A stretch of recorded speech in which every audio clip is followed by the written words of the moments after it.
Hello, everybody, and welcome to the 24th episode of Season 2 of the Coffin Corner Podcast. I'm your host, GoodNightPunk, and with me, as always, is my good friend, Richie. Richie, what's up? Not too much. Season's wrapping up. So normally, this is the point where I'd be like, I hope you had a Merry Christmas, which I still do, but I am more engulfed in this week being about me being sick than it was Christmas. That's how crazy it's been for me. Yeah, that kind of takes over when it happens. It might have been a little different if I, wasn't working during Christmas Eve and Christmas. But I worked both those days, so Christmas was like a half day for me. And then I got sick, and it just, what a nightmare week it's been for me. Yeah. So not a great week. Hopefully New Year's is a little bit better for you. Yeah, we will see what happens. Because right now, not loving it. I'm actually sitting here sweating in this cold room. That's where I'm at right now. Oh, that sounds exciting. Good too. Let me test the mute button. Okay, the mute button works. So if I start coughing uncontrollably, I will be able to mute it, and you all won't hear it. So there's that. Just coughing in the mic. Who cares? Blah, blah, blah, blah. Yeah, then the next time we do a podcast, I'm fine, and then I get sick again. I'm like, what happened? I was totally fine. Your microphone got you sick. I'm like, God damn you, microphone. All right, well, originally I was going to do a top 5 cities that deserve a NFL franchise because I thought that would be fun. But then I was starting to think about 5 cities that I think deserve an NFL franchise, and it was getting really hard. So I said, you know what? I'm gonna save that one. I actually did come up with 5. Spoiler alert: one of them was. What were they? Because I started thinking about them. Spoiler alert: one of them was Omaha. Really? Oh, because Peyton Manning. Well, it's also like where the isn't the something Hall of Fame is there? No, NFL Hall of Fame's in Canton, Ohio. No, not the NFL Hall of Fame. There's a Hall of Fame there. Is it the Baseball Hall of Fame? In Omaha? No. I swear there's something. Anyway, now we'll just go with Omaha. Omaha is one of the biggest cities in the top 50 biggest cities in the U.S., so it works. Yeah, I mean, I thought about, obviously, like, San Diego. San Diego was my number 1. Yeah, by far. Oh, St. Louis. I didn't even think of that one. That's a good one. Yeah, St. Louis. San Antonio would be good. I had London. Obviously, London. I had Orlando on there. That's a good one. Yeah. Orlando. I had Albuquerque because why the hell? Albuquerque is one of the biggest cities in the U.S. and there are no pro sports in New Mexico. Yeah, that's crazy. I didn't realize Albuquerque was that big. Yeah, it's pretty big. I was thinking... there are smaller cities than Albuquerque that have pro teams. Well, yeah. That's because they've been around for 100 years or so. Yeah. So, what's the big city in Kentucky? I can't think of right now. Louisville? Louisville. Yeah. That'd be interesting. Yeah, there were some interesting names. But in the end, I went with a top 5 of offensive free agents after this 2023 campaign. Who do we think has worked their way into a good contract going into the offseason this year? But you were about to say something before I cut you off. What was it? I don't remember. Okay. So top 5 free agents, offensive free agents, going into the 2024 free agency that helped themselves with their 2023 season. So, I see you have your first name on there, and I don't know how they would have helped themselves this season. I don't know how one of yours would have helped himself this season, but... Yeah, you know what? You're right, and I know exactly who it is. So just don't. Yeah. We both get one. How's that? Well, you also didn't put that helped themselves in the title. You just said top 5 free agents, so I went with the top 5 free agents. That's fine. But my first You're supposed to know what I'm thinking, not what I'm saying. I cannot read your mind. All of mine actually are probably re-sign candidates or franchise tag candidates, but they're still technically gonna be free agents, so I include them. But Kirk Cousins, quarterbacks are hard to come by in today's NFL. And he's a pretty don't solid think he's one. getting re-signed. And I don't also don't think he should be re-signed. Really? He's done nothing for him. He can't win any big game for him ever. And this is the exact time you move away from him. So what should they do? Draft somebody? Draft somebody. Do anything but re-sign an aging quarterback that has done nothing for you in prime time or big games. I think they probably will re-sign, though, just because the coach loves him. I'm totally fine with that, because he can continue to not do big things for them. I don't know. I think Kirk Cousins was awesome on the Commanders. I think he's not been great. Statistically, he's been great for the Vikings. But he's also got,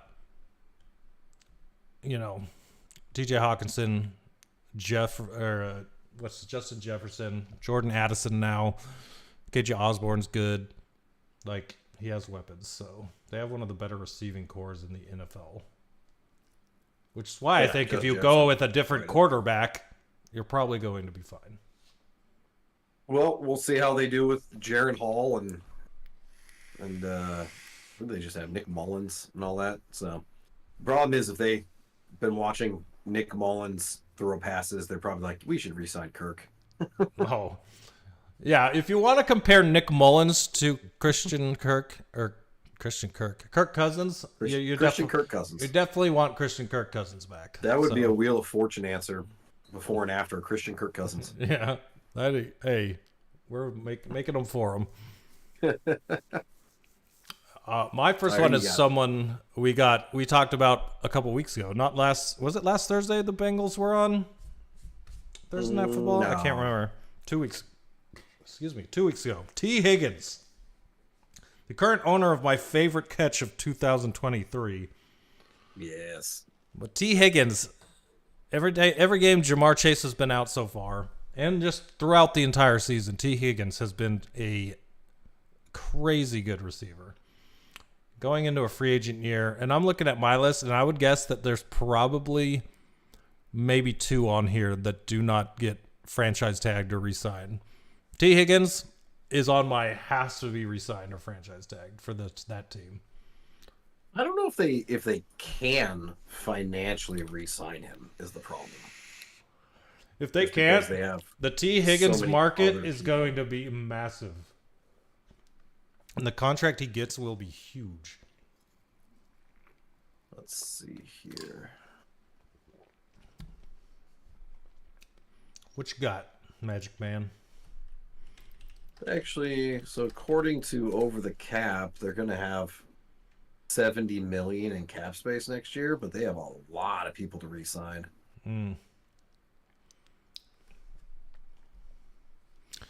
Yeah. See, the problem is I think Jamar Chase is coming up soon. Oh, yeah, they haven't re-signed him yet. So, yeah, I don't know. I mean, I'm sure they'll try, but what a conundrum to be stuck in, to have both T. Higgins and Jamar Chase signed on rookie contracts going into free agency.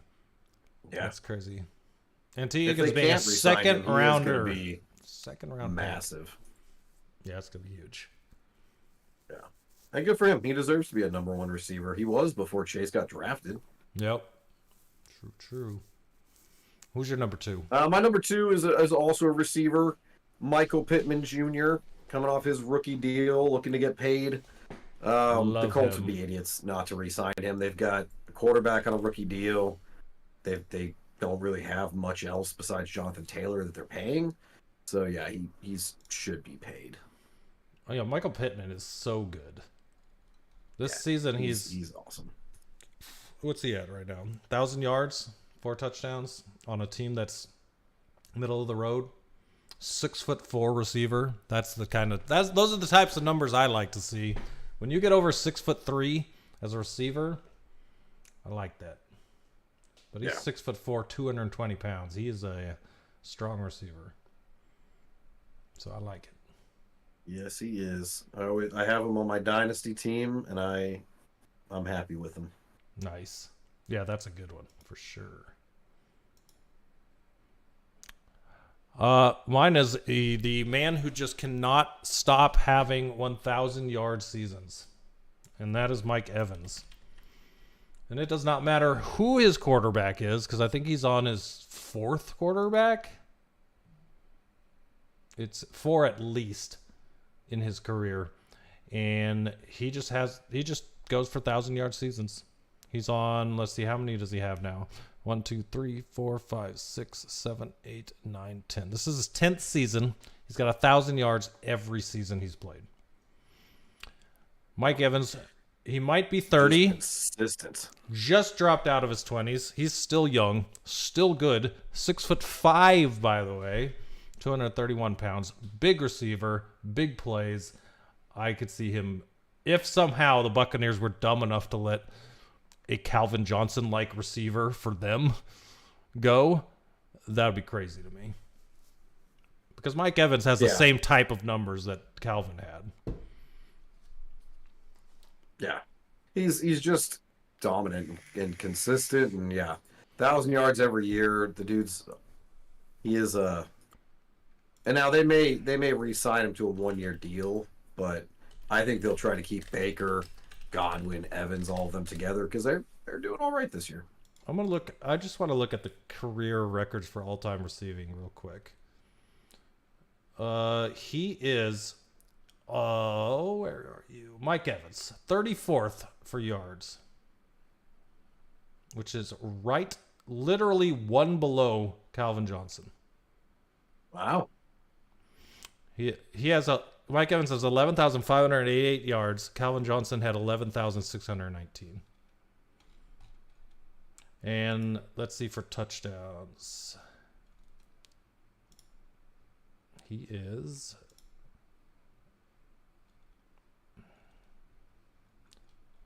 90. Where is he? 27th.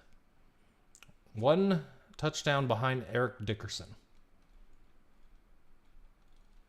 Like, these stats are legendary. Oh yeah, he is a stud. So anyone would be happy to have him on their team, I think.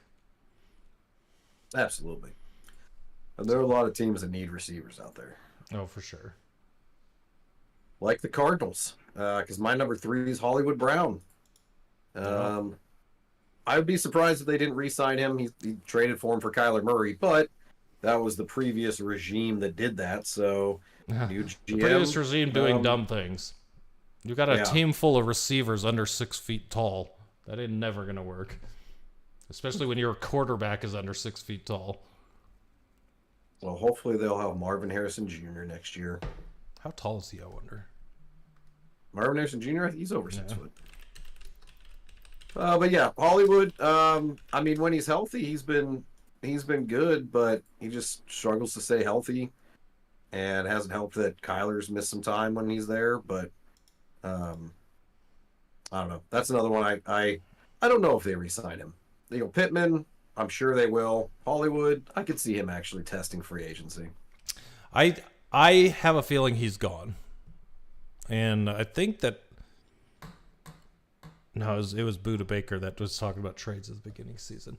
But for me, like, I look at Hollywood Brown as a guy kind of like Golden Tate at this point in his career, where if you get him on the right team where he's like the second or third guy and can be the possession receiver that catches the ball and runs with it, or can just kind of ignite his career like Christian Kirk did once he left Arizona. Yeah. There's something about leaving Arizona that does good for receivers, so we'll see what happens to Hollywood. Well, the crazy thing is Hollywood's only 26. Yeah, so he's still young for sure. He could still be very productive on the right team. Arizona's just not that team. No, it is not. I have the guy that signed a 1-year contract because his team refused to sign running backs because they don't apparently matter. Yet somehow you have no quarterback play, and the only thing that kept your record respectful was your running back. But, hey, good job, Giants. Saquon Barkley, you signed him to a 1-year contract, which means he's a free agent again. And this time, he can go wherever he wants. So, Saquon Barkley, big running back free agent coming up, and that is a massive one to keep an eye on because Saquon is a very good running back, and he's still relatively young. He's not a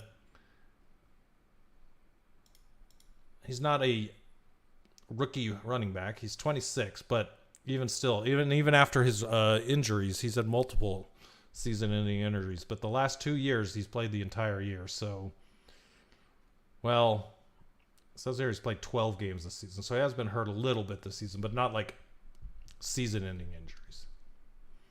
Yeah. So, yeah. No, I definitely think that's another one I think they just re-sign him. But if not, he's plenty young. Plenty of tread left on the tires, as they say. Yeah, if that bridge isn't burned, then he's probably staying. Because I can't see wanting to leave the team that you enjoy playing for. But if they keep disrespecting you, then you're probably going to end up leaving. Well, he may want to go somewhere where he could actually win, too. Yeah. Where there are players that also provide wins, and it's not just him for the 5 or 6 they're getting a season. Because who knows what they're doing at quarterback next year. Mm-hmm. My next one's Calvin Ridley. Another probably re-signed, I imagine, but you never know. They do have Christian Kirk as their number one when he comes back from injury. But yeah, Calvin Ridley, still super talented. It's been weird. He had some big games this year and kind of disappeared at times. But I think he's got the talent. If he was the focal point of the offense, the problem for the Jaguars is just that they have been underwhelming as a team. Yeah. Well, it's funny because he really. So in my other sleeper league, someone, you can add nicknames to players. No. Yeah. Well, someone nicknamed Calvin Ridley Calvin Midley because of his ability to be very good one week and very mid the next week. And I actually agree with it completely because he can play a good game and then he'll play a bad one and then he'll play another good one and then he'll play another bad one. And you're like, what is happening with this guy? I personally would love to have him on my team. I believe he's a very tall receiver. And he's still young despite having to sit out, 1 or 2 seasons because of that gambling thing. He's 6'1", so he's not super tall, but still decently tall. I don't know. He's a good receiver, and I would love to have him on either Cardinals or the Lions. But yeah, absolutely. He's just an upgrade in general. Kind of cheap. Yeah, exactly. And I feel like he hasn't played his way into a top-tier contract this season. He's what? His stats are 871 yards on 66 receptions and 7 touchdowns. So, like, a good receiver. Not at the top of his position, but definitely a second guy. So. Yep. Yeah. Makes sense to me. My next guy is the one you were talking about. Don't know why he's on the list if it was 2024's output, and that is because it's Austin Eckler, who was only put on this because of multiple years output, which was not the conditions that I had in my head. So there we go. We both went off the page there. But Austin Eckler, still a young halfback. I actually hope he gets re-signed by the Chargers because I want to see what a new offensive coordinator not named Kellen Moore can do with him. I'm looking forward to seeing what the new coaching staff in I want to say San Diego because they will always be the San Diego Chargers to me, but someone in LA can do with all the offensive weapons they have there as well as the defense weapons they have that just somehow cannot form a coherent working team season to season. I hope he stays there. I don't think Joshua Kelly or CJ... Is it CJ Spiller? It's not CJ Spiller. The Spiller running back they have. I don't think they're going to fill in and fit every type of thing that Eckler does if they let him go. So it'll be interesting to see. But if they do let him go, expect a lot of interest despite the fact that he had an off season this season. And by off, I mean didn't score 30 touchdowns. He still had a decent season yard-wise. He just hasn't scored for whatever reason.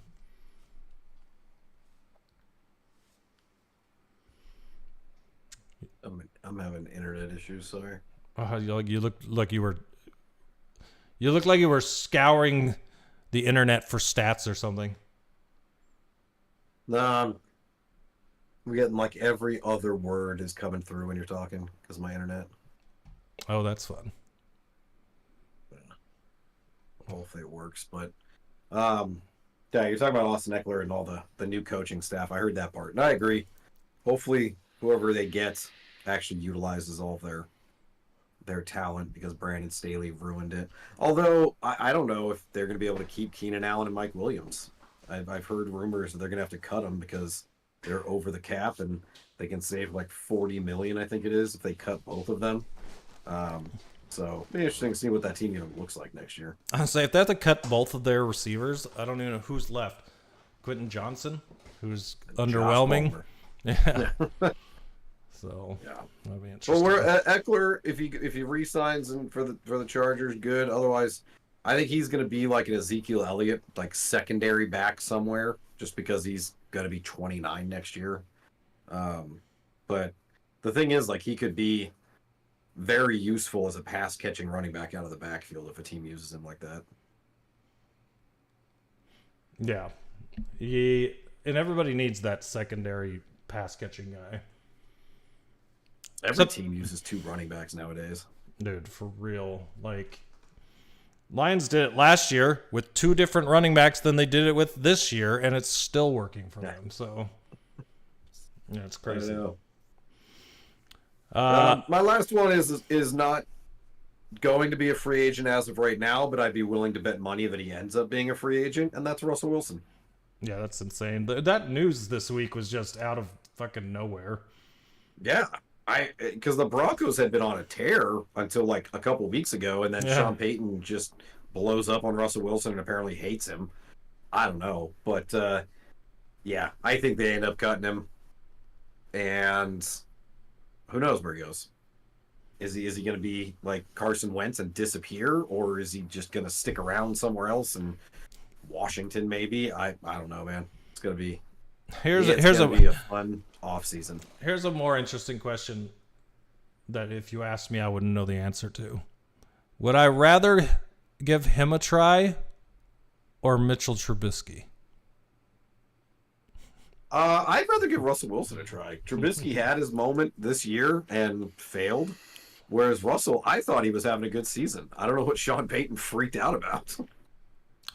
It's kind of crazy that I could ask myself that question and not know the answer, especially with what you just said, because there was a point in time where we talked about statistical leaders, and Russell Wilson's stats had him in the same statistical categories as almost every MVP candidate we were talking about. Yeah. Yet somehow... Yeah, I mean, he hasn't thrown a lot of interceptions. He's 26 touchdowns to 8 interceptions with 3,000 yards. I mean, that's pretty good. But that's coming from a Commander fan. So that is a middle-of-the-road quarterback yardage with a very good touchdown to interception ratio. Like, he's okay. Top 15, I'd say. But, I mean, what? Jason Stidham? I don't even know the guy's name. Jarrett Stidham. Is that better? I don't know. That's just very odd. Just as forgettable. Yeah, very odd choice here. So, well, I guess we'll see what happens. But I have heard a lot. Well, Marshawn Lynch has recently said a lot about how impossible it was to work with Russell Wilson. So I would not be surprised if that is the case with his new coach. And his coach is just like, I'm done with you. You can go somewhere else and be a prima donna. Did you hear that? Did you hear that Marshawn Lynch interview that he did? So basically, he was doing an interview with Shannon Sharp, and he Shannon Sharp asked him if he had if him and Wilson had a good relationship, and he was like, no, we talked from time to time, but we didn't talk outside the facility. And he's like, well, why not? And he's like, well, here's an example. He's like, Russell Wilson had a bad game, and I wanted to let him know that, when he has bad games, that he can lean on me, and when I have bad games, I'll lean on him, that type of thing. Like, he just wanted to extend his arm and be like, hey, I'm your teammate. I got you, whatever. He had to reach out to the team to get Russell Wilson's phone number even. And the team refused to give him Russell Wilson's phone number. Russell Wilson had to call him. Russell Wilson had them give him Marshawn Lynch's phone number. He called Marshawn Lynch. Marshawn Lynch didn't know the number, so he didn't answer it because it was blocked. He didn't answer the phone call. Gets a voicemail. Had to call the team again to tell him to call him again. Finally, he called, and when he told him that message, Russell Wilson basically blew him off and was very rude to him. And it was like, that's how you treat the guy that actually made you look like an MVP? That's crazy to me. Yeah. I'm not surprised. I mean, Pete Carroll was such a terrible coach. He's basically just like a babysitter, and probably let Russell Wilson's ego inflates, and Sean Payton's more of a traditional good coach. Yeah. It's just crazy. I mean, I always thought that Russell Wilson was kind of like a dick, but I didn't think it was inside his own team. I thought it was more like he knew his team was good. He didn't want to hear about it from anyone else, this type of thing. But apparently he's just a big prima donna. So, welcome to Washington, then. Yeah, dude, there you go. They love old quarterbacks there. Yeah, well, I don't know. Apparently they're in love with Caleb Williams, so we might be pulling a trade. We'll see. I mean, I'd be more excited for that. That's for sure. I'm more excited than Russell Wilson, but I would not be excited per se. We'll see how you're feeling once the draft comes around. I mean, I'll welcome whoever they get. I'd rather not have to trade up. You would be excited for the player, not for the trade. Right, yeah, exactly. Okay. I just don't like giving away draft picks to trade up. I just just take Jaden Daniels at 3 then. Who cares? Right. My last one is a guy that just does nothing but catch touchdowns and make big plays. And that is Gabe Davis of the Bills, who you told me you didn't think was going to have a good year at the beginning of the year. But he has been going crazy so far this year. And he is going to be... I don't know his stats. Oh, he's been playing like crazy definitely in the last few weeks and most of the season, so... Oh, let's see.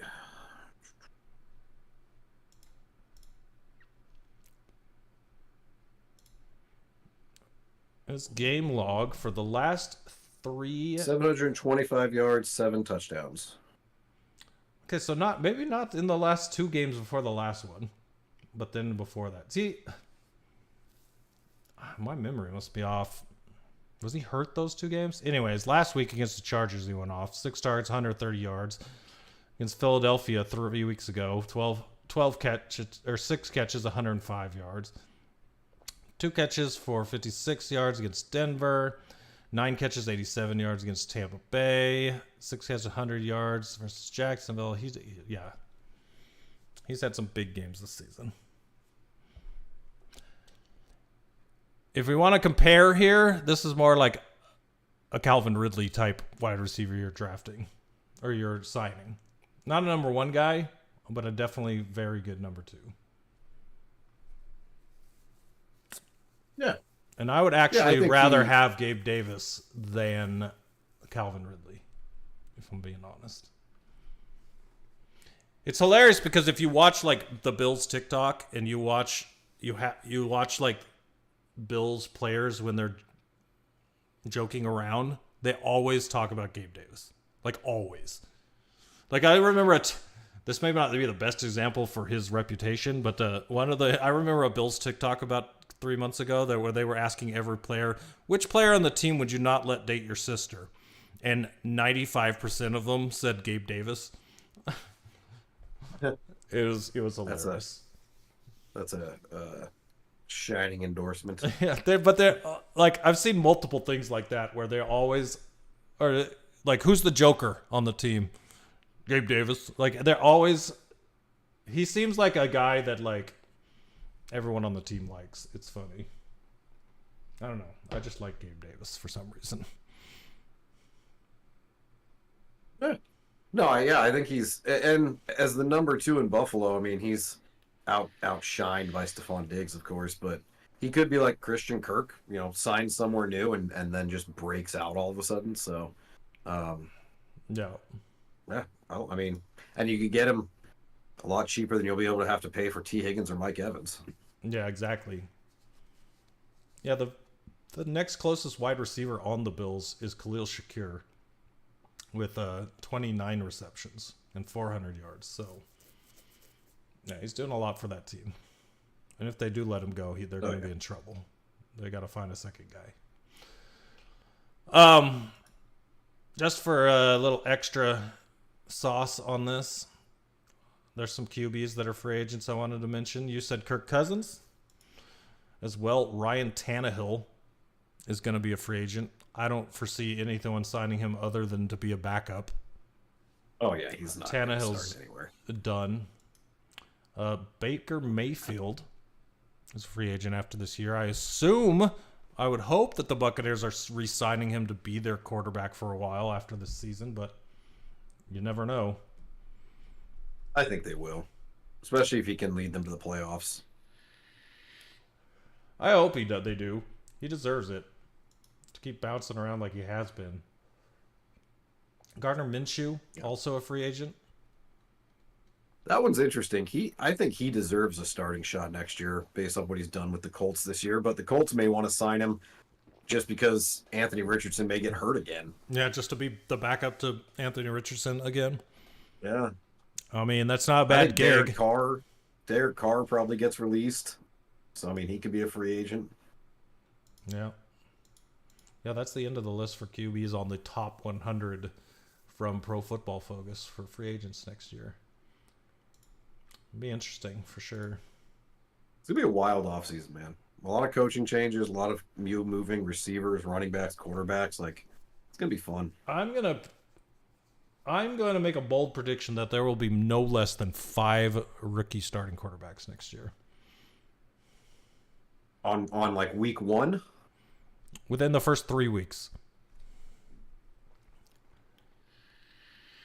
I can see that. So I think J.J. McCarthy is a first-round pick. Michael Penix. Drake May. Caleb Williams. Drake May, Caleb Williams, Jaden Daniels. Those ones are given. Who's the other kid I'm forgetting?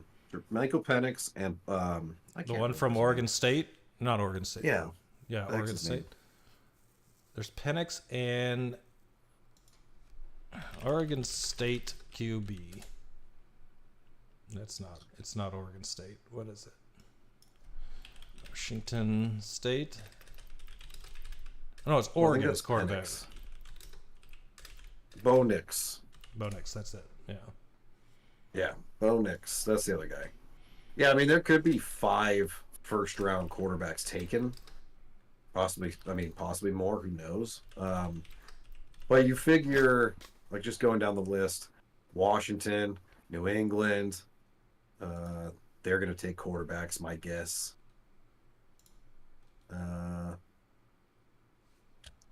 Atlanta should. Who knows what the hell they're going to do?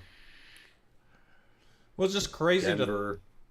I think that everyone's come to the conclusion, and rightfully so, in my opinion, and great as a fan, because you hate to see... I was thinking about this in the shower. That's the only reason I brought it up. Good old shower thoughts. But what I thought about in the shower was, well, we have not seen Hendon Hooker at all for the Lions this season. And it would be fun to watch Hendon Hooker play in Week 17 against the Vikings if we're not still in contention for the bye in the playoffs. Because right now we're tied with everyone else at the top. So if we keep winning and they lose, we got the number 1 spot. But if that's not the case going into Week 17, it would be nice to give Goff a rest and see what Hooker can do in the last game of the season. I think that would be cool. And I was thinking to myself, I'm like, it's interesting how many rookie quarterbacks started this year and how many teams are starting to realize that if your rookie quarterback is good, you need to play them on their rookie contract to get the most out of them and the most around them for the cheapest amount of money to win as much as you can before you have to pay them. And most teams don't want to wait anymore 2 to 3 years on a rookie contract for their top quarterback when they could build around them to make a team. So that's why I think in a draft this year where there's so many good quarterbacks, not only first rounders, but second and third round quarterbacks, that there's going to be that many starting next year. Especially when we're looking at teams like the Broncos, who you didn't even think needed a quarterback, are probably going to have a new quarterback. Like, just stuff like that is making this even more interesting. It's kind of crazy. Yeah, because you look at the Chiefs, and they won a lot when Mahomes was on his rookie deal. As soon as they had to pay him, they couldn't re-sign everybody and surround them with talent, and now they're kind of a normal football team. Yeah, exactly. It's crazy. That's why I wouldn't mind if the Commanders actually skipped out on quarterback at the top of the draft and took a left tackle and maybe took a quarterback in round 2 or 3 instead.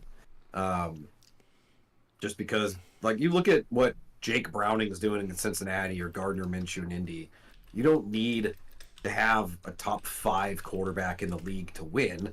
You can win with a middle-of-the-road quarterback if they have a bunch of talent around them. Brock Purdy. Yeah. Like, hell, I'd love if the Commanders just took Spencer Rattler in round 3. Right? Spencer Rattler, who was supposed to be a number 1 before he went back to school. Yeah. Just get a bunch of offensive linemen and pass rushers and then take him in round 3 and just see what you got. You can always play Jacoby Brissett again next year. I don't care. Watch the Commanders take Shadir Sanders just to spite the Cowboys. That would actually be hilarious. I would laugh. I would. That would be fun to watch, I think. I'd be fine with it. Dion played for us too, so why not? Oh, that's right. He did. Yeah. Nice. All right, what do we got for the news? I actually put the first one in there, so I'll bring it up. Going on the news, did you see this interview with Jair Alexander? Yes. Suspended 1 game by the team for conduct detrimental to the team. Elected himself a captain. Went out onto the field and called the coin toss and almost fucked it up. Just snuck out there thinking nobody would notice, I guess. His teammates didn't say anything or do anything. They're just like, oh, you're not supposed to be here. Go ahead, I guess. He almost screwed it up. He almost made it so that the other team got the ball in the first and second half because he was not supposed to be there. And then his interview is, well, I just don't think the coach knew that I'm from Carolina. If he did, I would have been a captain for this game. So me and my teammates decided that I was going to captain. Everyone was in on it. That interview will be used in joking sound bites forever. It was so good. We were all laughing about it. Sure you were. Yeah. It was pretty ridiculous. Okay. The mute button worked. You didn't even know I coughed there. I did not. I thought you were vaping. Yeah, not quite. All right, what else we got? So the other big news this week, I'll actually start TJ Hawkinson. Torn ACL, MCL. That one sucks because happening this late in the season. Probably going to miss some time next season. And really sucks because I like Hawkinson. He's my dynasty tight end. And he's a former Lion. Welcome to the death of tight ends in 2023. Mark Andrews for me. You got Hawk now. I know. It's just terrible. I won't even have one to start next year because I mean, maybe he makes it back by week 1, but I would be surprised. That's a pretty catastrophic knee injury. I got lucky and signed Jake Ferguson as my backup in the dynasty very early in the season, and he wound up ending up being a very good pickup. So thankfully I had someone to play, but yeah, if you don't, obviously we know how we've talked about the tight end position a lot So, yeah. trouble. I wish I had signed Trey McBride before he broke out. That would have been... Dude, Jeremy picked him up and dropped him within the same season. I don't even know who has him anymore. My dad. Oh, perfect. Yeah, there you go. And then some quarterback changes to end the year. The Vikings are going to their rookie Jaron Hall, or back to him, I guess. Who looked terrible Broncos, his first start. Yeah, and then he got hurt. Yeah. So, I guess they're just giving up on the playoffs. But Broncos, we talked about them benching Russ for Jared Stidham. Commanders bench Sam Howell for Jacoby Brissett, that they should have done at the beginning of the year. Why didn't they do that last week? Like, well, here's the question. When I found out Sam Howell was playing last week, I'm like, wait a minute. You went back to Sam Howell? And then again, you go back to Jacoby Brissett during the game, and he ignites the team a second time, and you thought somehow you were playing with a full deck of cards, putting Sam Howell back in the starting position? It makes no sense to me. Their argument last week was that they want to develop Sam Howell. Okay, fine. Then why bench him at all? We're not playing for anything. Like all they're doing, if they actually end up winning, which they won't because it's the 49ers and Cowboys, but if they won a game, it would just ruin our draft pick. I think they're honestly doing it because they don't want Sam Howell to look any worse than he will the next 2 weeks, like against the 49ers and Cowboys. They're basically just telling them, like, you've looked like shit against tough defenses. We don't want to put you out there. So when you say something like what you just said, it makes the coach look dumb to say stuff like that. Like, oh well, we didn't. I'm like, so if it's not about him playing bad and you pulling him out for that reason, you just pulled him out for no reason. So you're dumb. That makes no sense. He literally said that they pulled him in the Rams game because the Rams were going tough.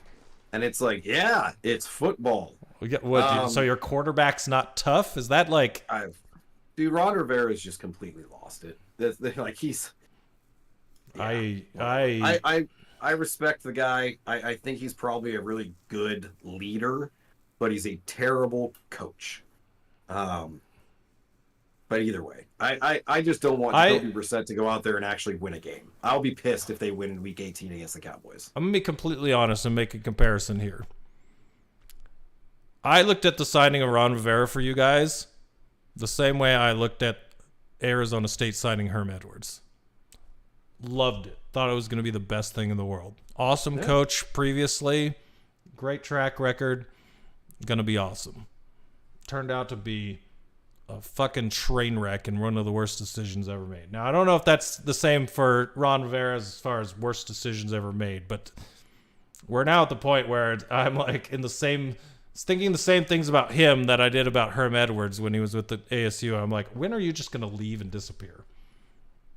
Nothing's ever going to move forward with you here. When it takes this long for you to fire your defensive coordinator, when you watch what happens every week, when you have players like Montez Sweat who can go to the Bears and turn them into winners single-handedly, like, explain that to me. I don't know. Yep. So, yep. Sorry, you had one more. Tyrod Taylor to the last Giants. One, yeah. Tyrod Taylor for the Giants. Yep, okay. They can't find a quarterback to play for them. Doesn't really matter who's behind the center. They're probably going to lose. Unfortunate for them. Okay, moving into Week 16 review. We got Thursday Night Football foreplay, and I got screwed again. 3 out of 4. I'm a three-play person. I need to stop doing foreplays. Because Jimmy Graham... Each of these individually. This is just Jimmy Graham anytime touchdown just really screwed me. And you know what? It probably wouldn't have if he had been on the field at all. Not injured. Didn't go on the field in the red zone once, despite scoring a touchdown in the previous 3 games. I don't know what was going on. I don't know why this game they decided he wasn't going to play, but okay. Got it. Didn't they throw another tight end too? Like, didn't he throw a touchdown to another tight end? Juwan Johnson, right? Yeah. Juwan Johnson scored. I thought it was even like a lesser known name than that. Well, I know they threw a touchdown to A.T. Perry, which was the guy that I was going to put the ending time touchdown on, but I skipped it to go with Jimmy Graham because the odds were better. But I don't know. I think A.T. Perry's a receiver. Yeah, it was Juwan Johnson, but I mean that was your most riskiest part of that parlay.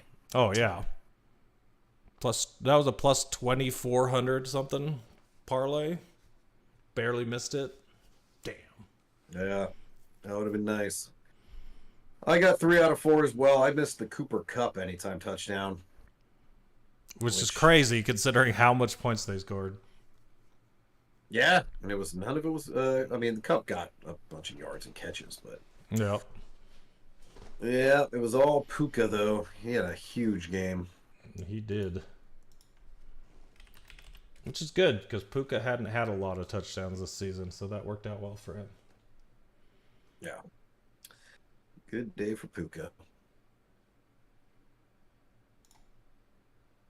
I'm looking at the news. What did Chase say?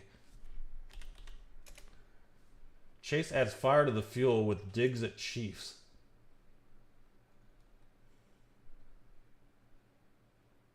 What did he say? Oh, it doesn't really say. I'd have to watch a video.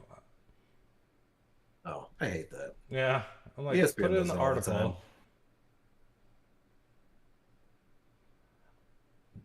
I know I'm good. They know I'm good. They know how to play us. That's what it is. But it's not like they got a superstar on their defense. Is that it? There's got to be something I'm missing. Anyways. What you got? Review us. So we're talking about the Rams. Big win against the Saints. Good for them. They're making their playoff push. I love the fact that as of right now, the Rams would travel to Detroit for a playoff game. That would just be beautiful to watch. I hate it simply because those are the two teams I would want to see in the Super Bowl. And I'd rather, if they were going to play, it was in the NFC Championship game, not the wild card weekend. Yeah, that's true. It would just be fun to watch them play. But yeah, I get what you mean. You'd rather see it happen later in the playoffs. Mm-hmm. Steelers, big win over the Bengals. Who'd have thought Mason Rudolph would be the answer at quarterback? They tried everything else. Listen, whether or not that continues is to be seen. But when you go with a guy named Rudolph 2 days before Christmas, what do you think is going to happen? It was just meant to be. This was his time to shine. Get it? Like the red nose on his face. Very nice. Thank you. Thank you very much. Bills beat the Chargers in a surprisingly close game. Yeah. Chargers decided they wanted to play that one. Yeah. And for the first half, Eckler looked like old Eckler. Then he kind of fell back to earth. Yeah. He did as much in the second half. That would have been a rough loss for the Bills. It would have been right on par with their season, though. They find ways to lose games they shouldn't and win big games against good teams. It's crazy. Yeah, true. Very true. But it was hilarious that there was a 12.5 line on this.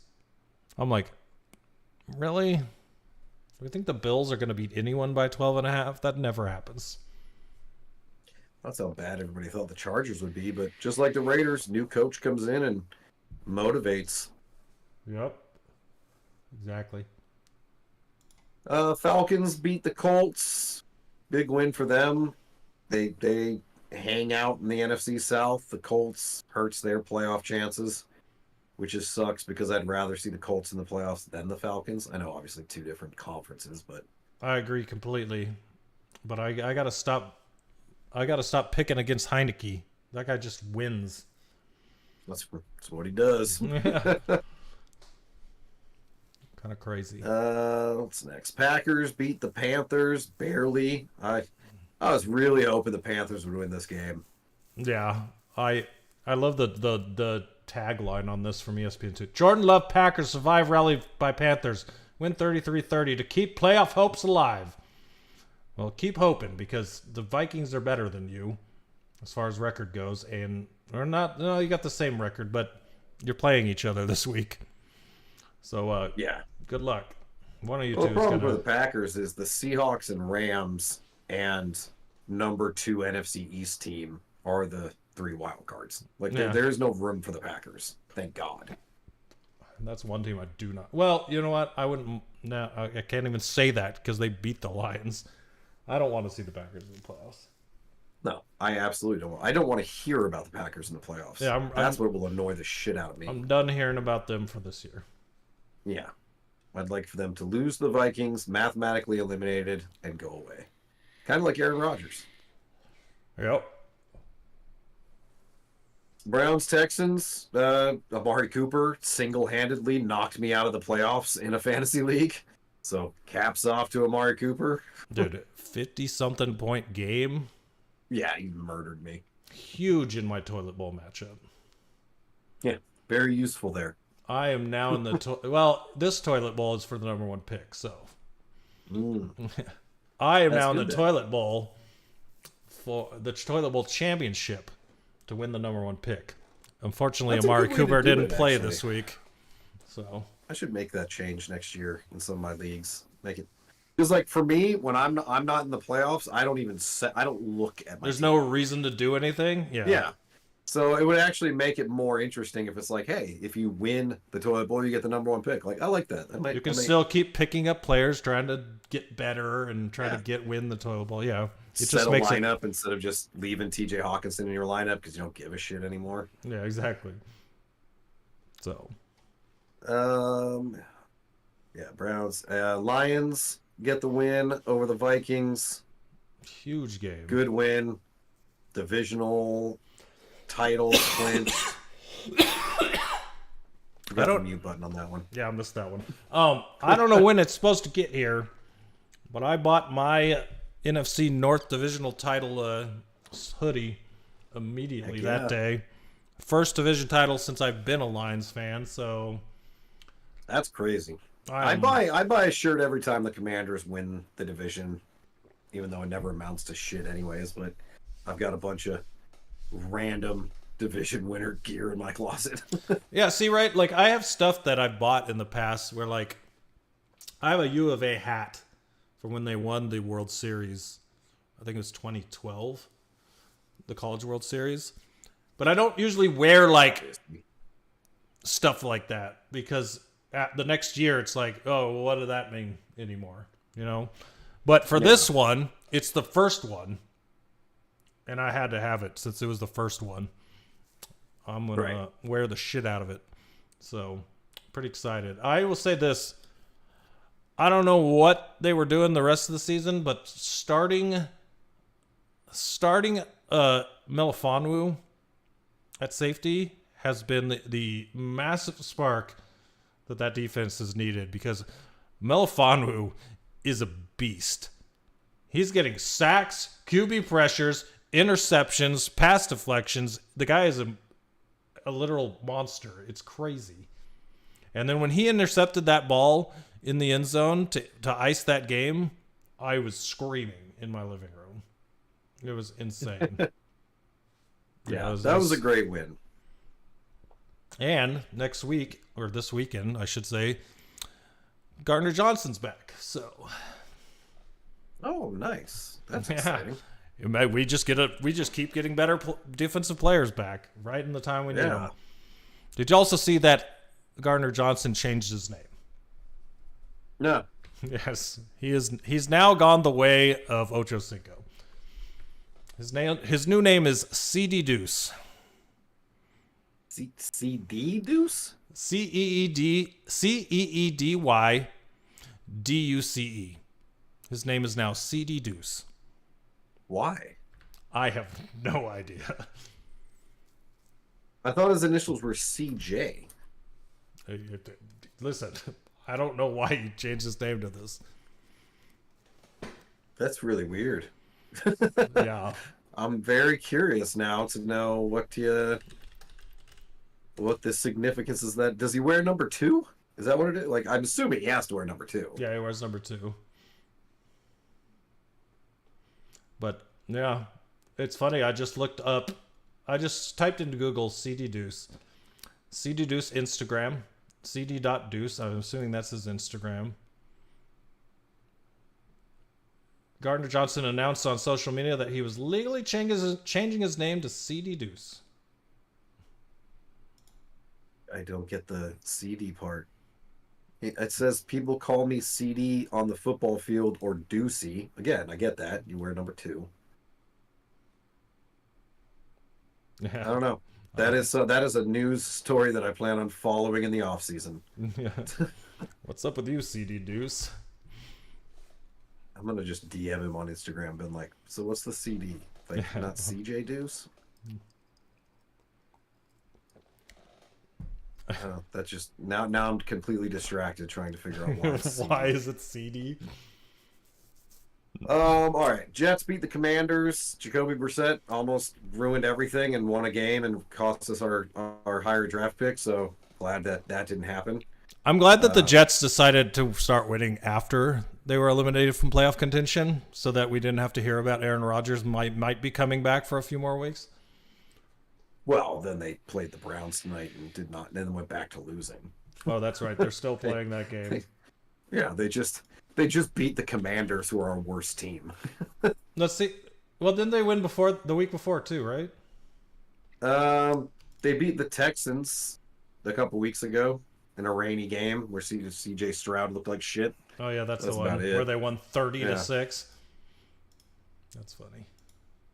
Yeah, but just want the Commanders to keep losing. No reason to keep them to win a game anymore. Give me a top 3 draft pick. I'll be happy. Yeah, now you really want them to start Sam Howell. Now they won't.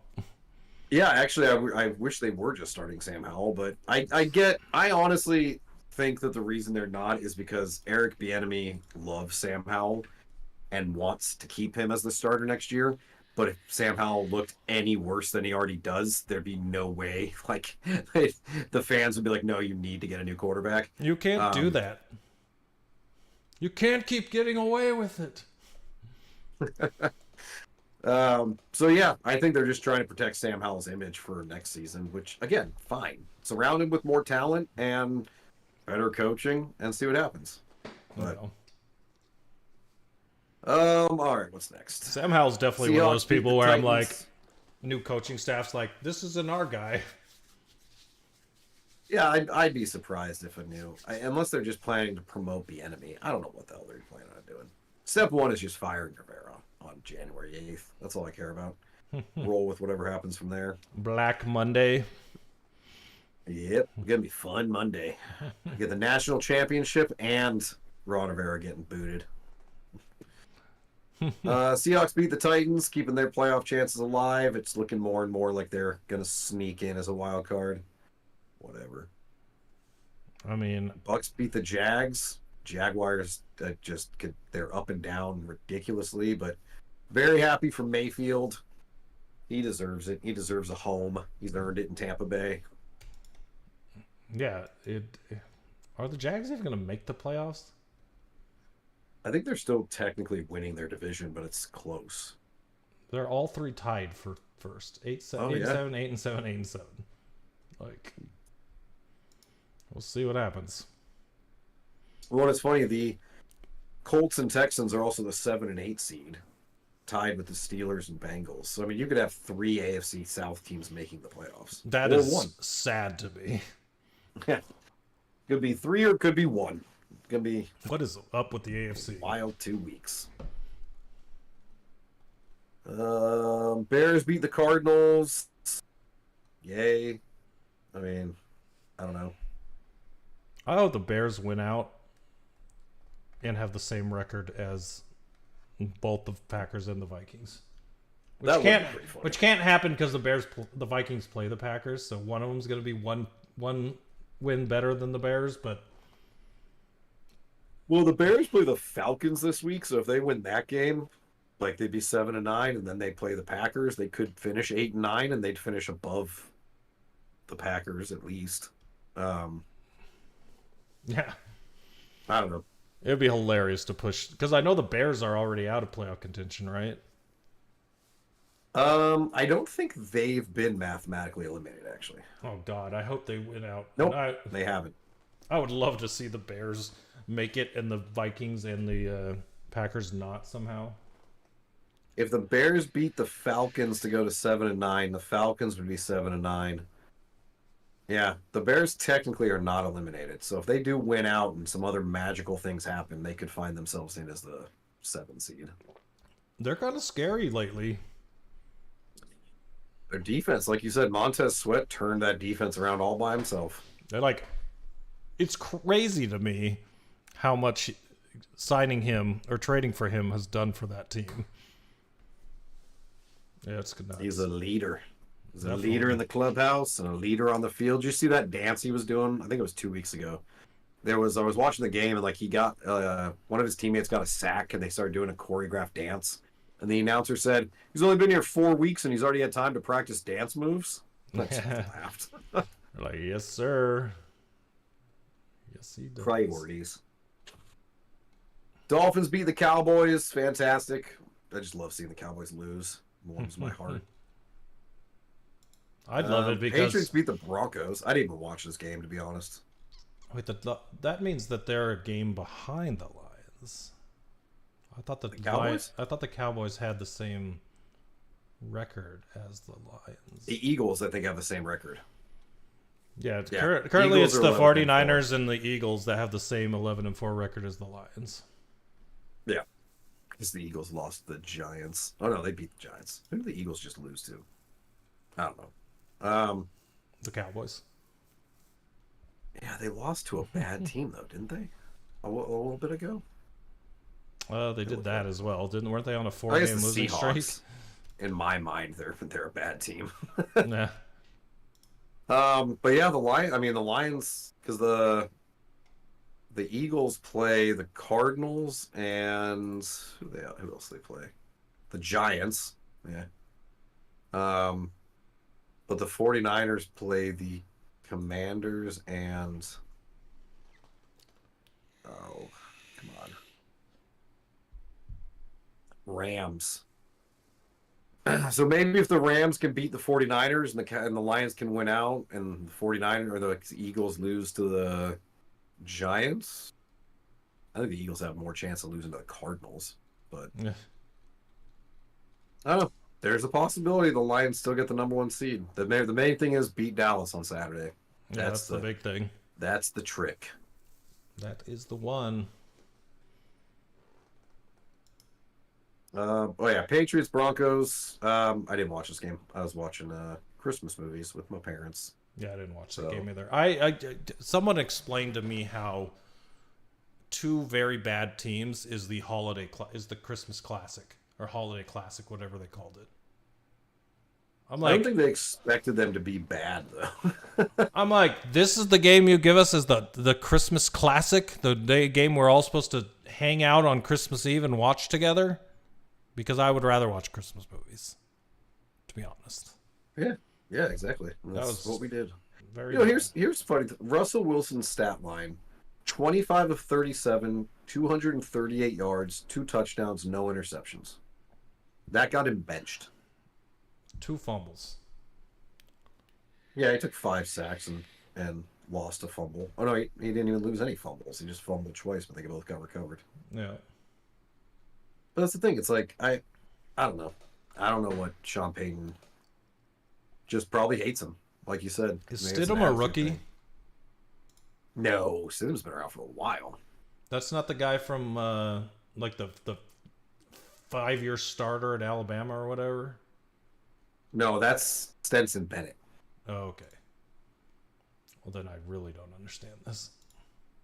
Yeah, Garrett Stidham was in New England, I believe, for a while.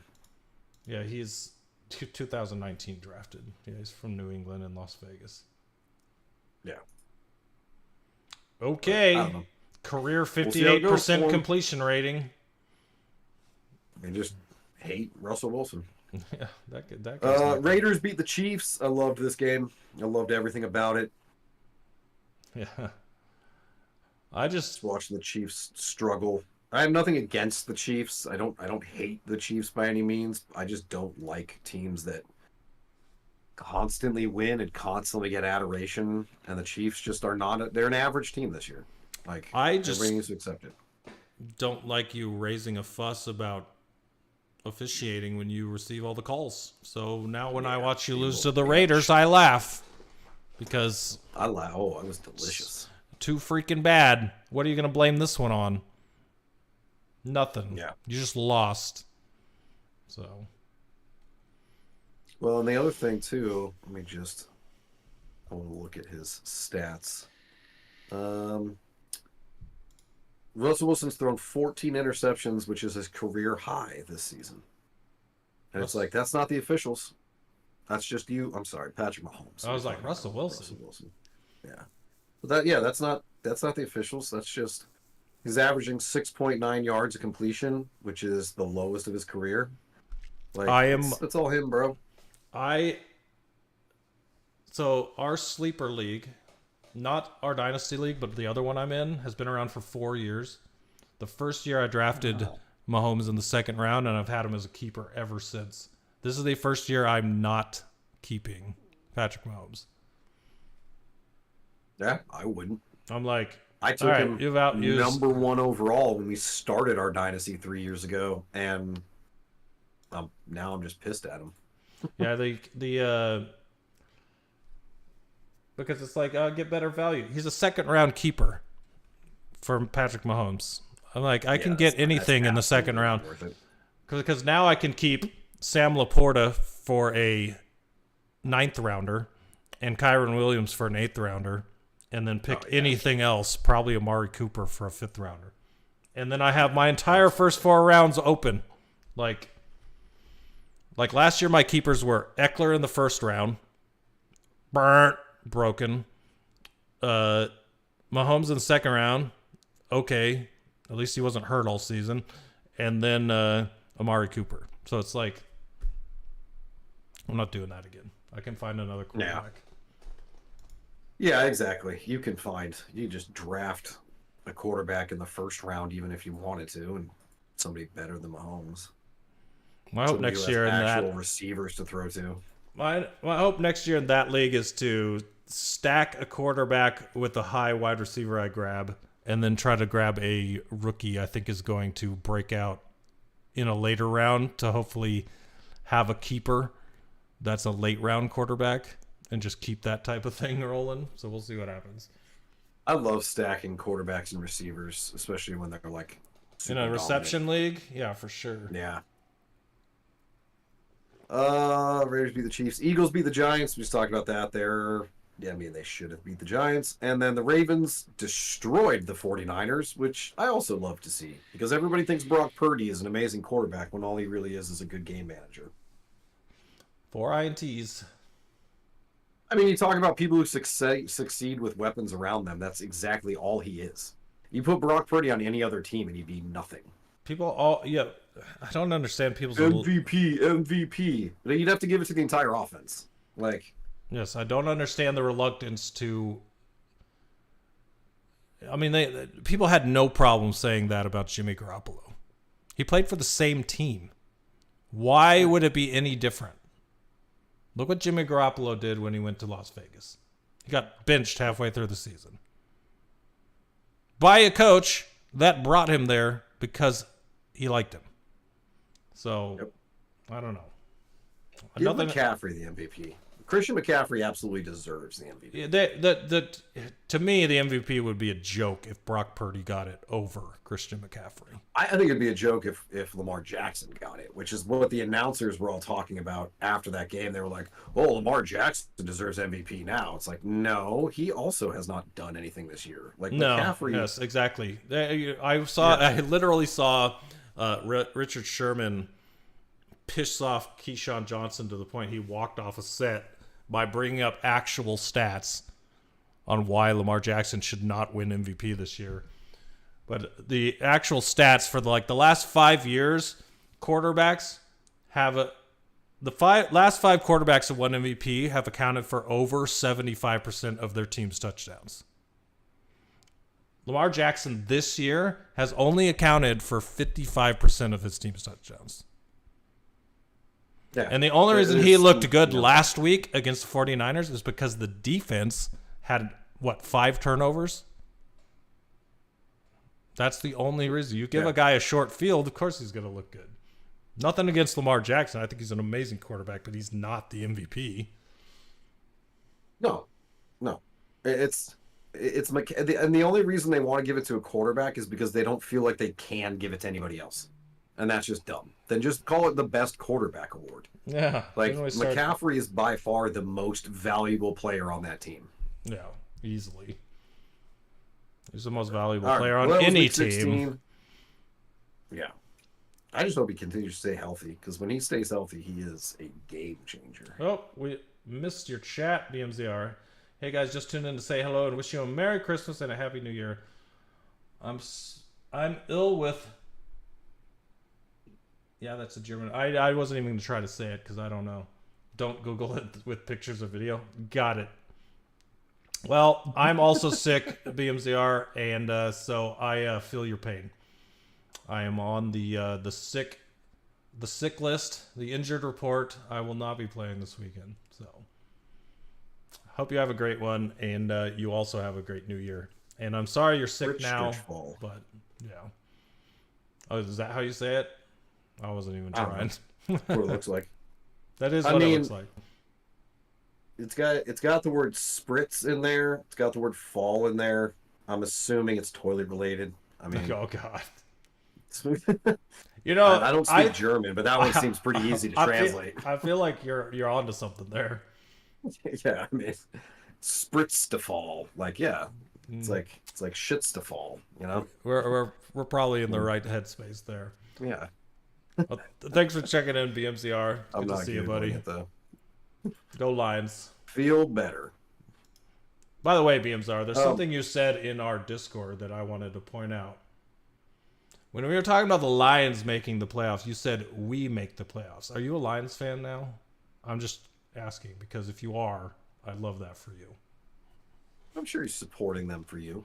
If that's the case, I still love it. So, thank you. Yeah.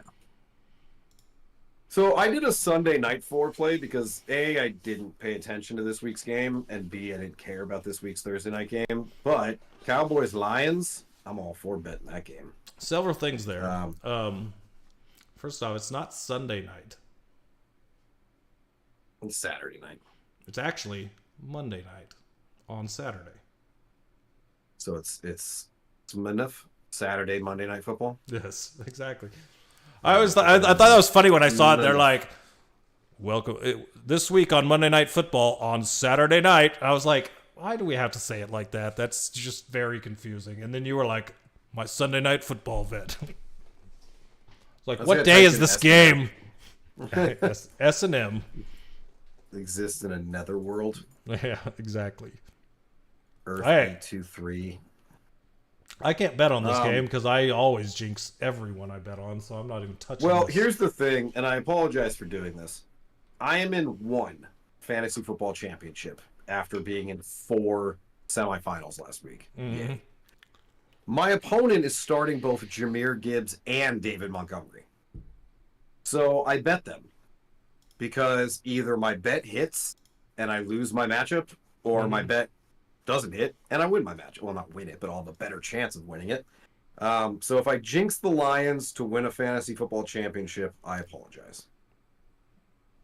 Okay, but well, I did it anyways. Honestly, but I'm going with Jahmyr Gibbs and David Montgomery, both anytime touchdowns, both 50-plus yards. I like it. I honestly, I feel like it's a pretty easy bet. I like. It sounds crazy to think that 2 running backs on the same team will rush for 50 yards and score a touchdown, but they're really good. They do like to do that, so. Mm-hmm.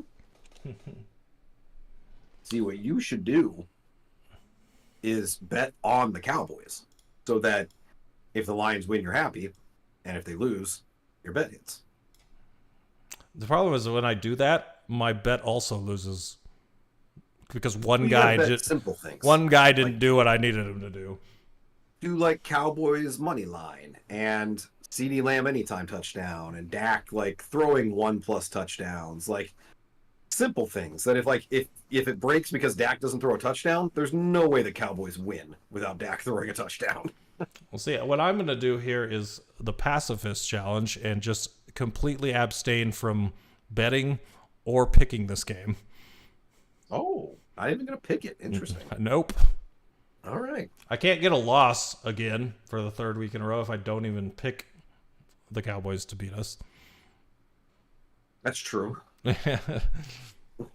So, well, speaking of picks, you've given me multiple bonuses over the last couple weeks, and last week it paid off, and I appreciate that. well, it didn't pay off for me.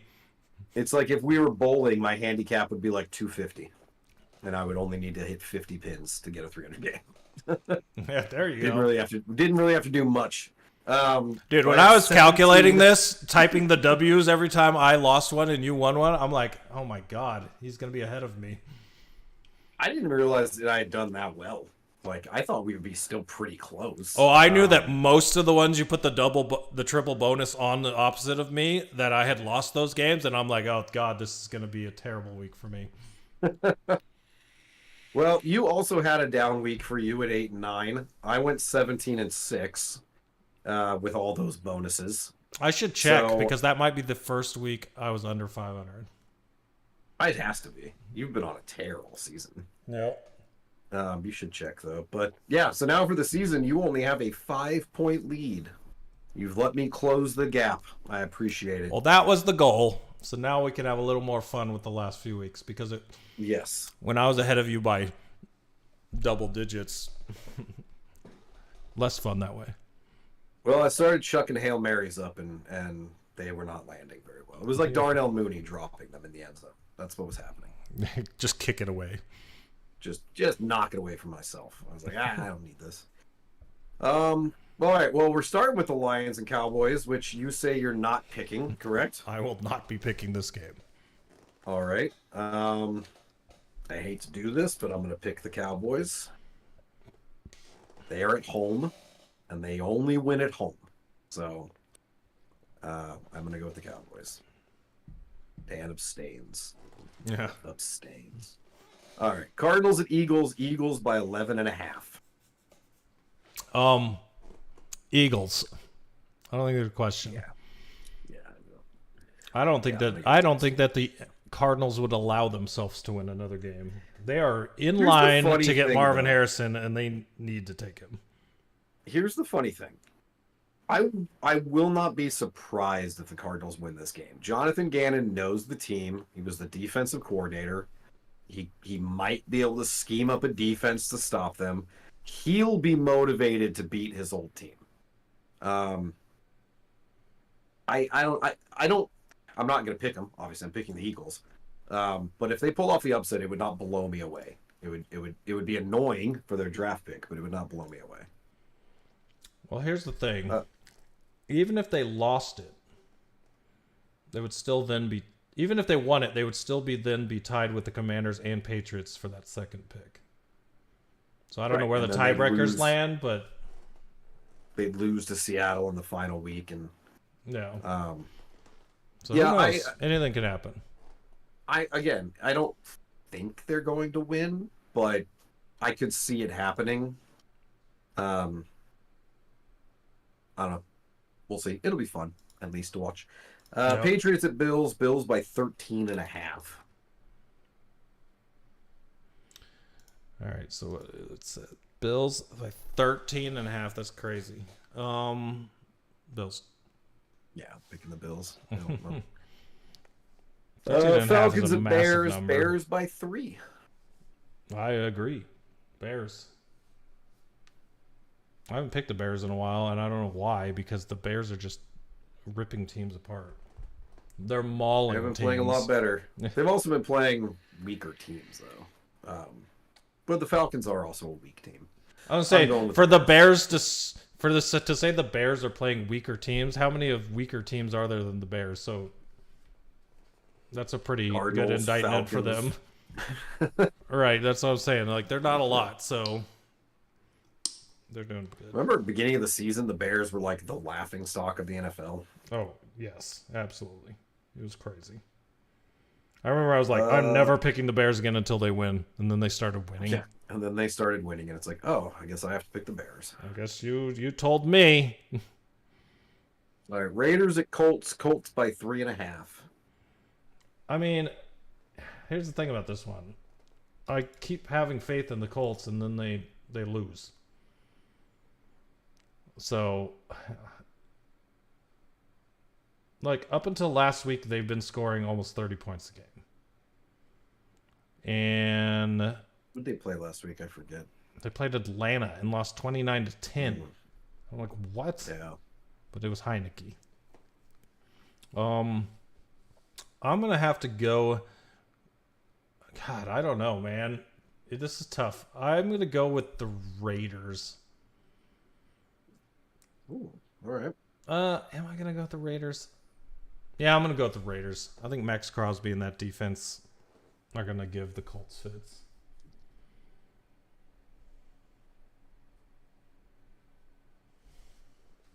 Yeah. I was actually going to go Raiders.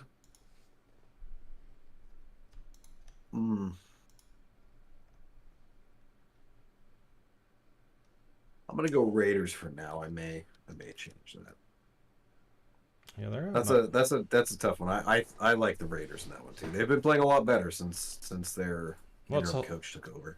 It's true, and it's hilarious because when I threw them in with our top 5 playoff fakers, when I threw the Raiders in after their 63-21 win over the Chargers, we were both kind of like, yeah, I had to put them in there because they are in playoff contention technically. But, that 63-21 win over the Chargers was just a blip. And then the next week they beat the Chiefs 20-14. Yeah. So, I mean, they're 7-8. They still do actually have a chance in the AFC where tons of 7-8 teams are vying for the playoffs right now. Yeah, there's still the possibility that they could win their division if the Chiefs implode, but at the very least make the playoffs. I mean, this is a tough one because the Colts are right above them, so I mean, both teams need this game. But yeah, I'm going to go with the Raiders for now. I may change that depending on how the rest of our picks go. Rams at Giants. Rams by 5.5. Rams at the Giants. I'm going to pick the Rams. I mean, the Giants keep changing quarterbacks. Like, it just doesn't matter if it hurts the team or not. The Rams are rolling. And the Rams are playing for the playoffs. Yeah, exactly. Saints at Bucks. Bucks by 2.5. So here's another interesting one. The Saints at Bucks. Did the Bucks win last week? I can't remember. Yeah, Baker had they beat Jacksonville, that's right. Yeah. They're on a 4-game winning streak. The Saints are the Saints. I'll take the Buccaneers. Buccaneers. Yeah, I'm taking the Buccaneers too. I believe in Baker. It's crazy to think that, like, believe in the Saints. Up until that Rams game, the all home team favorites until the Rams at Giants. Well, Raiders at Colts. Oh, favorites, I mean, yeah. Yeah. 49ers at Commanders. 49ers by 12.5. I don't pick the Commanders anymore for anything, ever. I don't either. In fact, I already bet this line, because if you don't think the 49ers win by 2 touchdowns, you're crazy. Dude, I'm really interested to see when we get to the fanny section? When we get to the butt section. That's on our OnlyFans page. Oh, my bad. We'll leave that for there. If Breece Hall actually got top 3 running back. Sprichstick-fall. That's a new word. Sorry, what'd you say? To see if Breece Hall actually got top 3 running back against the Commanders. I'm just going to tell you now, he was RB1, baby. I nailed that. I knocked that out of the park. That's hilarious to me. As soon as I pulled that up, I was like, oh, I'm so happy right now. That is hilarious. Nice. Panthers at Jags. Jags by 6. Here's the thing about the Panthers. They're playing everybody tough right now, and the Jags have been sucking. But I'm going to pick the Jags just because they're at home. If the Panthers were playing the Jags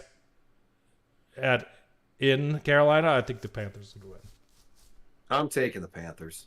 Carolina's close enough to Jacksonville. Might as well be Florida.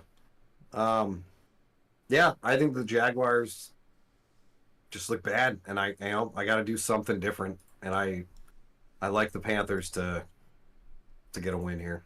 DJ Chark went off last week. That was I'm probably completely wrong. Who knows? Dolphins at Ravens. Ravens by 3.5.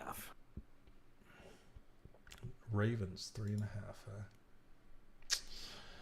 Well, that's a tough one, but the Dolphins have not looked super steady against several good teams recently, so I'm going to go with the Ravens, whose defense is just continually good. Ravens destroyed the 49ers, so I'm going to take the Ravens. Yeah. Titans at Texans. Texans by 4.5. Give me the Texans. CJ Stroud return game. Let's go. Thank God. I have him in that fantasy championship, and I've been playing Russell Wilson as he's been hurt. Russ gets benched, and I think, oh my God, I don't have a quarterback. And then Stroud is riding back in on a white horse to save my day. Win you a championship. You know what's funny, too? I picked up Joe Flacco because I was going to play him tonight because I didn't think Stroud was going to play, and then they announced today he would. So I'm like, oh, I don't need Joe Flacco. And then Joe Flacco goes out there and has a great day, too. I'm like, oh, I could have just started him. Could have just left it to not worrying about whether the injured quarterback does well at his return. Yeah, Flacco had 309 yards and 3 touchdowns. I think CJ Stroud, though, in a game the Texans need to stay in the playoff hunt and having missed 2 games, I think he's going to come back and go nuts. So, yeah, let's go, CJ. I would hope so. Steelers at Seahawks. Seahawks by 3.5. Steelers at well, who's starting? Is it Rudolph? Oh, sure it is. Yeah. I don't think Pickett's coming back at all this season. It's hard to. Well, they said he might come back this week, to be honest. Last week when I was watching that Steelers game. So I don't know who's starting, but I don't think it really matters. I'll take the Seahawks, even though I think the Steelers might win this game. Yeah, this is an interesting one. I'm gonna go with Seattle. It's in Seattle. And we'll see if the Christmas magic is worn off from Rudolph. Well, the thing for me is, like, I'm curious if I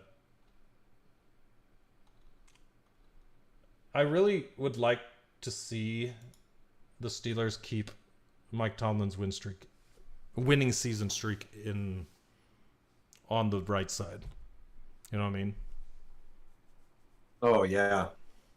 So they need one more win in the next 2. Staying above 500. And I don't know who they play in the last week. This might be their only one to get it right. They play Baltimore in the last week, so odds are if they don't win this week, this is Mike Tomlin's first losing season. So, you know what? Flip it for me. I'm going to take the Steelers. Oh, okay. All right. Taking the Steelers, rooting for that over 500 streak to continue. I respect that.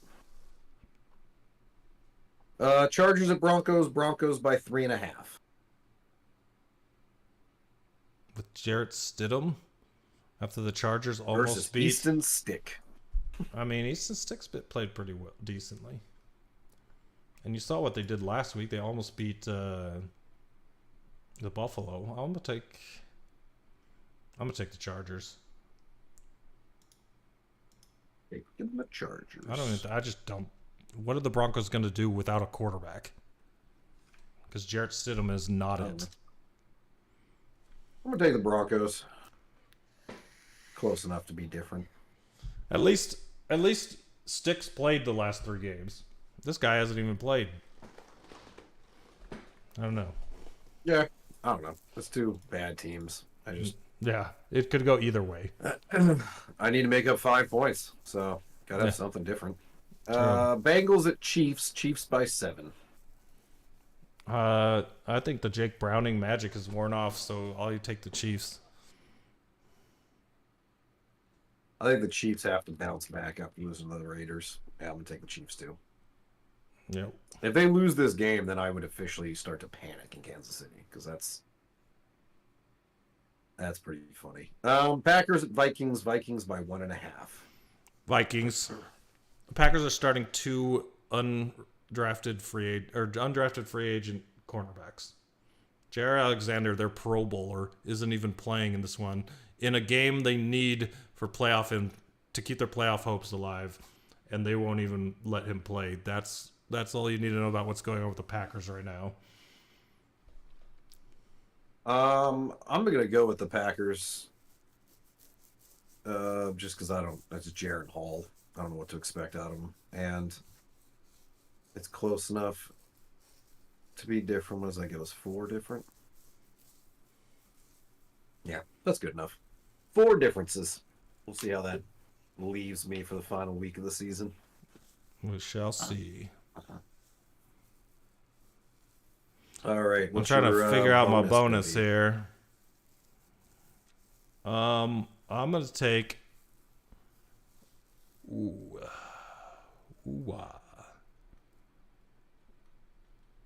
I'm gonna take where I'm looking for the different ones we have here. If I take a bonus on my abstain, is that an auto win? It would have to end in a tie. Put my bonus on the Steelers. Ooh, all right. But just for funsies, I'm going to put mine on the Seahawks. So that game's extra special. I like it. All right, there you go. So week 16 fantasy sleepers. We both did good on running backs, but otherwise it was a bad week for us. You picked Gardner Minshew, he was ranked 24th, he finished 29th. I went with Mason Rudolph, he was ranked 28th, he finished 12th. Running backs, you went with DeAndre Swift, he was ranked 23rd, finished 16th. I went with Breece Hall, he was ranked 11th. I said he'd finish top 3, and he finished number 1. And number 1 with a bullet, too. He had 43 points. He was like 20 points higher than the next closest running back. Yeah, that's the fantasy call of the year right there. Yeah, I knew. I know my team, man. I know my team. Receivers, we both whiffed. You had Deontay Johnson, he was ranked 36th and finished with 3.5 points. I had Cortland Sutton, who finished with no points. And speaking of no points, I had Pat Fryermuth at tight end. He was ranked 15th and finished with no points. You had Dawson Knox, ranked 30th, finished with 4.6 points. So, yeah, all in all, I should have break it down by position too. I didn't do that for the season to see which positions we're best at. But I feel like running back we're better at than any of the others. Yeah. But you went 1 and 3. I went 2 and 2 for the season. You're 27, 21 and 8. I'm 25, 24 and 11. So you're still riding high above 500 in that as well. So for quarterback, I picked the Broncos, but my quarterback is Easton Stick for the Chargers against them. Denver's pass defense has not been good. I feel like this should put up some points. Which is hilarious, because I had Jarrett Stidham, who I talked bad about, on the other side. Yes. Who's ranked 20th against the Chargers' bad defense. They're both just ranked low in a game that should score points. Like, they should be able to put up points, and that's good enough. Honestly, they should be reversed. I should have Easton Stick. You should have Jarrett Stidham based on our picks, but we went auto reverse here. Yeah, we did. I didn't even notice that until this moment, and I think that's hilarious. Love it. It's great. Running back, you had Jared Stidham. You said running backs. I actually took Jaleel McLaughlin, so I'm on the other side for running backs. I think Stidham being a backup, he probably knows McLaughlin better. I think he's going to dump down to him a lot, and I think he's going to get a lot of catches in a PPR. He's ranked 33rd. Excuse me. That took a lot of rev up to that one. Yeah, I was saying that one was full in the throttle. Yeah, it was stuck in there. I had to get the chain like a lawnmower. I got the Vikings halfback that's been surging the last few weeks. I got Ty Chandler ranked 24th versus Green Bay. And since it's Jaron Hall, I feel like they're going to run a lot to try to get him comfortable back there. So I see Ty Chandler doing well this week. I like that. He was one I noticed too when I was looking at running backs. Receivers, I'm going with Brandon Ayuk. He's ranked 19th at Washington. He's going to catch a long pass, at least one. So he's going to get a lot of points. I got Cooper Kupp ranked 20th at the New York Giants. After last week where it was all Kyron Williams and Puka, I think this week Cooper Kupp gets his, just to be a week late on your bet. I was going to say yes. I'm sure you will, especially with it being the Giants against me. I think I put down my tight end's opponent wrong. Yeah, I thought so. But my tight end, I'm going with Tommy Tremble from Carolina. He's been catching passes for Bryce Young. And he's going against Jacksonville. They're terrible against tight ends. So, yeah, I don't know. That's all I got for tight end. Yeah, I got Juwan Johnson, who scored a touchdown last week in the stead of Jimmy Graham, which means Jimmy Graham will get his touchdown this week instead of Juwan Johnson. And we'll both get our touchdowns a week late. Yeah, exactly. All right, well, there you go. That is week 17. Season is almost over. That it is. We are getting close. And the good news is... I've been in off-season mode for a couple weeks now, though. Like for the Commanders, our season ended at like Thanksgiving. So basically I'm so excited for the off season, man. I can't freaking wait. Meanwhile, I on the other side have already taken off days of work just in preparation for playoff games, and I already, my one holiday a year, the Super Bowl, taken off. So I have spaced out my off days in a space that any day the Lions play, I should be able to sit and watch the entire playoff game. And that is why I'm not in playoff mode, or I'm not in off-season mode, because I am in a rare spot where the Lions actually could be playing for another month, hopefully. So I want to come down there to watch the Lions in the playoffs. I think that'd be a lot of fun. That would be super cool. I hope they play on a Saturday. That would be the perfect day for them.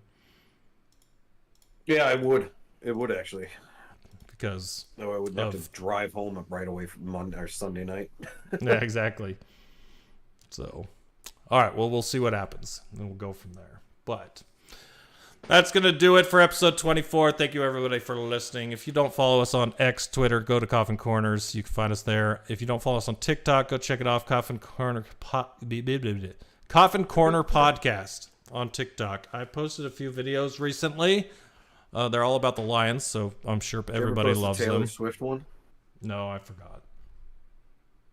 Shame. I know, so bad. Just a viral video waiting. I know. I screwed it up. It's no time like the present. Is that a Christmas joke? No, that's a saying. Oh, okay. I just thought you said it because it's Christmas and presents. Christmas is over, my friend. Oh, okay. But I'm still giving presents. Yours gets there tomorrow. That's true. I can't wait. You can also find us on any podcast platform. Go search Coffin Corner Podcast and look for the Pylon logo. That's us. CC Pylon logo. You'll find us there. And if you're listening to this and you want to watch us live or watch the VOD to watch our reactions to the things we say and whether we believe them or not as they come out of our mouth, you can go to youtube.com/@CoffinCorner. That's where you can find our YouTube, which has all of our live recordings of VODs there. So you can check that out. Richie, you got anything you want to say before we check out of here?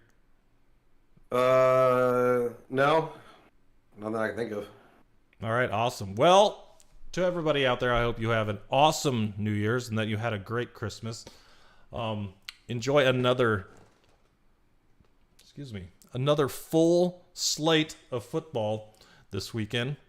And as always, good luck to your teams, unless they're playing mine.